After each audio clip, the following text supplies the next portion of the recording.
Sans la solitude, l'amour ne restera pas très longtemps à tes côtés. Parce que l'amour a aussi besoin de repos pour pouvoir voyager dans les cieux et se manifester sous d'autres formes.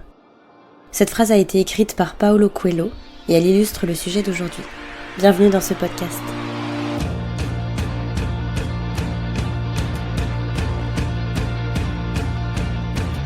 Amoureusement vôtre, épisode 16, le cœur a besoin de repos.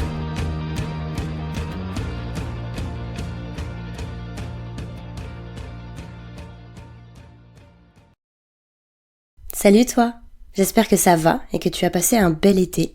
Alors, avant toute chose, je suis malade, donc je pense que ça va se ressentir sur ma voix. J'espère que ça sera pas trop désagréable à l'écoute. Je t'avoue que ça me fait un peu bizarre de reprendre mon micro. J'ai juste pris un gros mois de vacances, mais j'ai l'impression que ça fait au moins 3 mois. Et je vais pas te mentir, me remettre à ce podcast a été un peu compliqué. Comme je le disais dans le dernier épisode, j'ai eu la chance de faire un voyage incroyable en août. Je suis partie au Mexique pour visiter, mais principalement me rapprocher de la culture, qui est la mienne à 50% avec la culture française, et bien évidemment pour profiter de ma famille qui est là-bas et que j'avais pas vue depuis 14 ans. Alors j'ai un peu partagé mon voyage sur les réseaux sociaux, mais j'ai pas du tout pensé ou travaillé pour le podcast pendant ce temps-là. Et pour aller encore plus loin, j'ai pas du tout pensé une seule fois aux relations ou à l'amour, et en vrai, ça m'a fait vraiment du bien.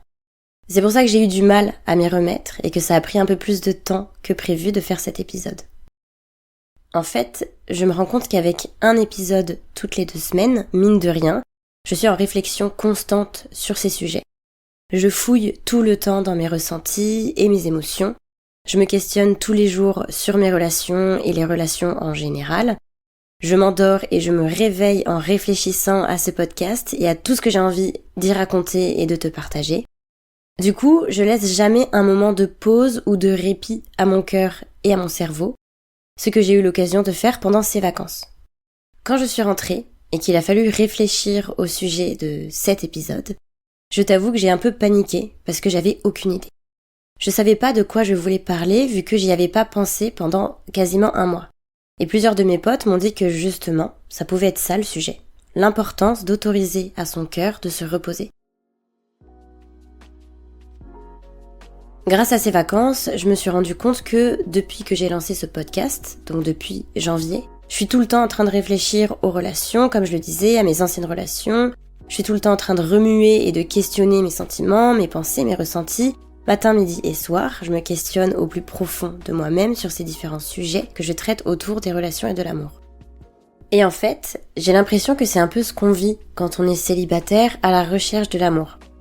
Alors, je parle pas pour tout le monde, mais ça a été mon cas, et je pense que ça l'a été ou ça l'est pour certains et certaines, peut-être, qui m'écoutent. En fait, je me rends compte que c'est un peu comme si toute notre vie tournait que autour de ça, rencontrer quelqu'un. Tout le reste, ça n'a plus trop d'importance. Les amis, la famille, le travail, les projets, les sorties, les bons moments, tout ça, j'ai l'impression qu'on le vit un peu de manière mécanique, sans vraiment se rendre compte de ce qui se passe vraiment, de ce qu'on ressent, du moment présent, parce qu'on est juste obnubilé par le fait qu'on est célibataire et par le fait qu'on veut rencontrer quelqu'un, etc. Je sais pas si j'arrive à bien expliquer ou me faire comprendre, mais quand je me revois ces 2 dernières années, il s'est quand même passé plein de choses. J'ai changé de taf, j'ai rencontré des nouvelles personnes, j'ai vécu des super moments avec mes potes et ma famille, j'ai lancé ce podcast, et j'ai l'impression que tout ça, j'en ai pas profité. Je me suis pas rendu compte de l'importance réelle de chacun de ces moments, parce que le plus important, enfin ce qui prenait le plus de place dans ma tête et dans mon cœur, c'était, encore une fois, que je rencontrais des gars avec qui ça marchait pas, que j'avais peur de plus jamais rencontrer le vrai amour, blablabla, etc., etc., etc. Et mon voyage au Mexique, c'est la première fois depuis un long moment, du coup, que j'y ai pas pensé à tout ça. J'ai juste pensé au moment que je vivais, au temps précieux passé avec ma famille. J'ai juste profité pleinement et sereinement. Et grâce à ça, mon cœur a vraiment fait une pause.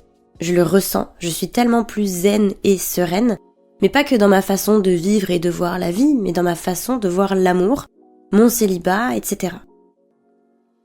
J'ai l'impression que j'étais un peu renfermée dans un mood pas vraiment optimiste concernant ma vie sentimentale, ce qui se ressentait peut-être pas forcément dans mes épisodes, parce qu'en même temps j'essayais de travailler sur moi via tous les sujets traités, ce qui au final était même d'autant plus compliqué pour mon petit cœur de devoir manager avec tout ça en même temps. Et au final, le fait de l'avoir laissé tranquille pendant quelques semaines, ce petit cœur, ça m'a permis de me sortir de cette boucle-là et de repartir d'un nouveau pied tout simplement.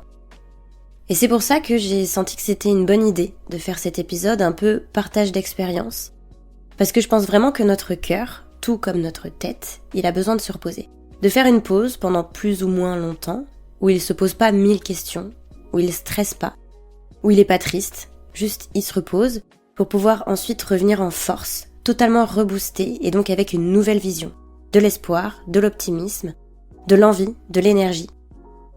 C'est un besoin de prise de recul aussi, de dézoomer sur la situation et se rendre compte que même si c'est ce qu'on ressent sur le moment, tout ne tourne pas que autour de l'amour. Alors, je suis une éternelle amoureuse de l'amour, je pense que tu l'avais compris, donc je veux pas dire que l'amour n'est pas si important que ça ou quoi que ce soit dans ce style, vraiment pas du tout, bien au contraire, mais plutôt que pour que le cœur sache reconnaître l'amour, pour qu'il le vive pleinement, il faut qu'il soit dans des bonnes conditions. Il faut qu'il soit en pleine forme et donc il faut qu'il soit reposé. C'est un peu comme ça que je comprends la phrase de Paulo Coelho. Sans la solitude, l'amour ne restera pas très longtemps à tes côtés, parce que l'amour a aussi besoin de repos pour pouvoir voyager dans les cieux et se manifester sous d'autres formes. Bon, le fait de laisser son cœur un peu tranquille, je l'illustre avec mon cas, c'est-à-dire quelqu'un qui est blasé et pessimiste de son célibat et qui tourne en rond sur ça, mais c'est valable pour tout le monde, donc pour plein d'autres situations.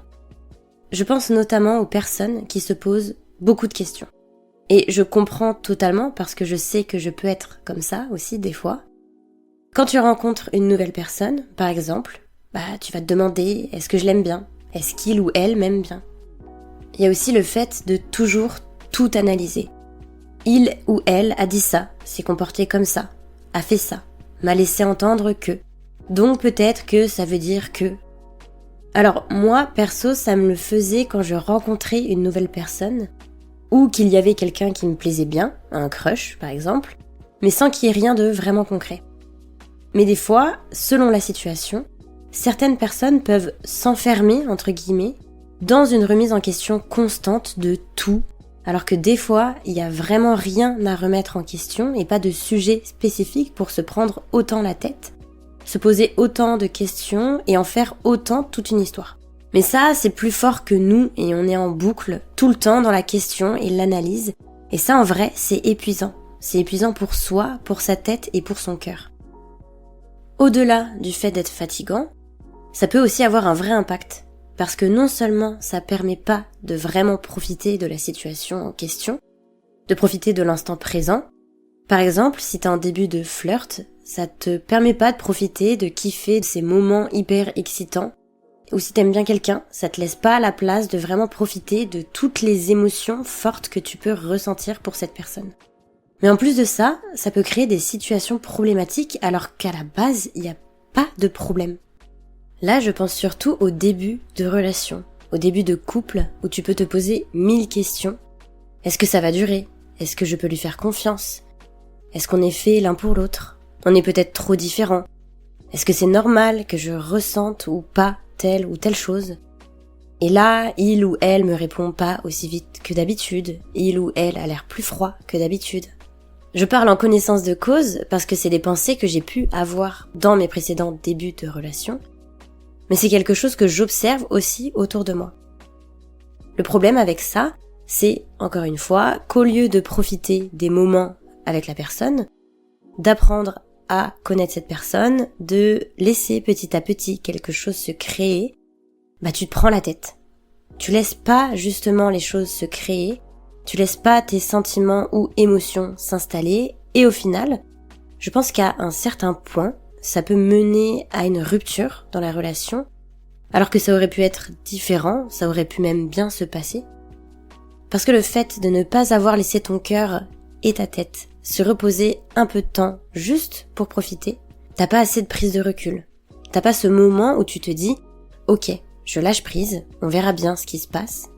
T'es pas dans un mood de tranquillité et d'ouverture.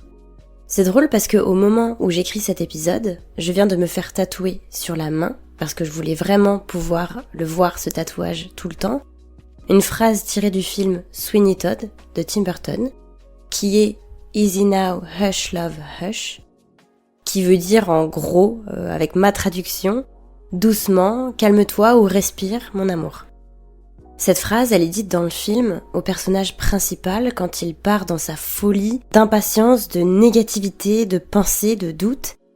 Et pour le coup, c'est vraiment comme ça que je vois le fait de laisser son cœur se reposer quand tu te perds dans une folie de questionnement face à une rencontre, un crush, un début de relation, un flirt, ou même quand t'es tellement dans l'envie de rencontrer quelqu'un, consciemment ou non, et que du coup, pour la moindre personne qui va croiser ton chemin, tu vas tout de suite te poser 1000 questions de peut-être qu'il ou elle me plaît, peut-être que je lui plais, peut-être qu'il peut se passer quelque chose. Dans tous ces moments et toutes ces situations, je pense que tout le monde devrait trouver son petit truc mémotechnique, alors sans forcément aller jusqu'à se tatouer la main, pour se dire « calme-toi, respire, ta survie ne dépend pas de ça, toute ta vie ne tourne pas que autour de ça, ça va aller, ça va bien se passer ». Alors je voulais quand même faire un petit parallèle avec l'épisode « S'écouter pour prendre soin de son cœur », dans lequel je dis en gros que des fois, si on a des doutes ou des questions dans une relation, c'est peut-être parce qu'elle n'est pas faite pour nous et qu'il faut donc écouter son cœur.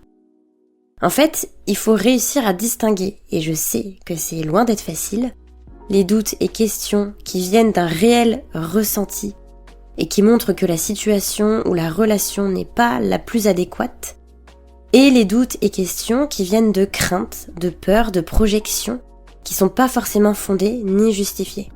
En fait, c'est s'écouter pour prendre soin de son cœur dans tous les cas, mais soit pour le protéger d'une relation qui pourrait lui faire du mal, soit pour le laisser se reposer un peu et repartir de bon pied dans cette même situation et relation. J'espère que cet épisode t'a plu. J'espère aussi qu'il n'était pas trop redondant, parce que j'ai un peu l'impression de m'être répétée. Mais j'espère surtout que dans l'avenir, peu importe la situation, tu penseras à laisser ton petit cœur se reposer. Il le mérite et tu le mérites. Cet épisode aura été assez court pour une reprise, mais je tenais vraiment à te raconter tout ça et à commencer cette nouvelle saison du podcast avec ces petits mots. Je te donne rendez-vous dans 2 semaines pour parler cette fois-ci de sexe et d'amour, et j'ai déjà vraiment hâte de te partager ce nouvel épisode. Comme d'habitude, d'ici là, prends soin de toi. Amoureusement vôtre.